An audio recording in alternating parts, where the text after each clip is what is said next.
អោជៀនលំភិនីជាទីជ្រះថ្លាជាបឋមខ្ញុំបករណាសូមក្រាបថ្វាយបង្គំចំពោះព្រះថេរានុថេរៈគ្រប់ព្រះអង្គព្រមទាំងជម្រាបសួរដល់លោកពូអ្នកមីងនិងបងប្អូនទាំងអស់ដោយសេចក្តីគោរពក្នុងឱកាសនេះក្រុមហ៊ុន Satguru Travel into Cambodia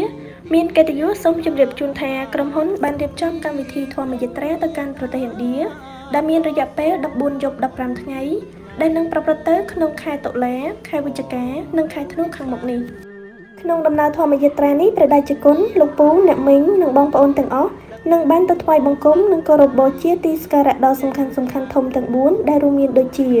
ទី1លំពិនីជាទីស្ថានដែលព្រះសម្មាសម្ពុទ្ធទ្រង់ប្រសូតសប្តាហ៍ថ្ងៃទីតាំងនេះស្ថិតនៅលំពិនីក្នុងប្រទេសនេប៉ាល់ហើយជាទីសក្ការៈបូជាដ៏សំខាន់មួយរបស់ពុទ្ធសាសនិកទូទាំងពិភពលោកទី2ពុទ្ធគយាជាទីស្ថានដែលព្រះសម្មាសម្ពុទ្ធទ្រង់ត្រាស់ដឹងនិងជាទីកន្លែងដ៏ពិសិដ្ឋបំផុតមួយនៅក្នុងព្រះពុទ្ធសាសនា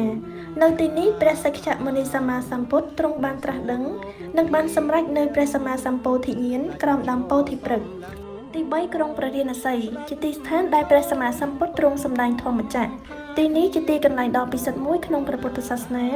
ដែលព្រះសក្យមុនីសម្មាសម្ពុទ្ធទ្រង់បានសម្ដែងនៅធម្មទេសនាលើកដំបូងបន្ទាប់ពីបានត្រាស់ដឹងនៅពុទ្ធគយាទី4កុសិនារាជាទីស្ថានដែលព្រះសម្មាសម្ពុទ្ធទ្រង់ចូលបរិនិព្វានក្នុងព្រះជន្ម80ព្រះវស្សានៅទីនោះមានព្រះពុទ្ធបដិមាក្នុងអរិយបថសង្ឃតំណាងឲ្យព្រះបរិនិព្វានហើយនៅក្បែរនោះដែរមានស្ទូបដែលជាទីកន្លែងបូជាព្រះសពរបស់ព្រះពុទ្ធផងដែររួមជាមួយនឹងទីសក្ការៈនិងកន្លែងប្រវត្តិសាស្ត្ររបស់ព្រះពុទ្ធសាសនាជាច្រើនផ្សេងទៀតក្រុមហ៊ុនបានរៀបចំសេវាកម្មរួមមានសម្បត្តិយន្តហោះធ្វើដំណើរទៅមកវីសាចូលប្រទេសឥណ្ឌានិងប្រទេសនេប៉ាល់កន្លែងស្នាក់នៅរយៈពេល14យប់អាហារ3ពេលក្នុងមួយថ្ងៃនិងមធ្យោបាយធ្វើដំណើរគ្រប់កម្មវិធីផងដែរសម្រាប់ការដឹកនាំនឹងមានការថែទាំពីក្រុមការងារដែលមានបទពិសោធន៍និងការយកចិត្តទុកដាក់ខ្ពស់ដើម្បីឲ្យដំណើរធម្មយាត្រាប្រព្រឹត្តទៅដោយសុវត្ថិភាពផាសុកភាពនិងពោរពេញទៅដោយបុណ្យកុសលផងដែរ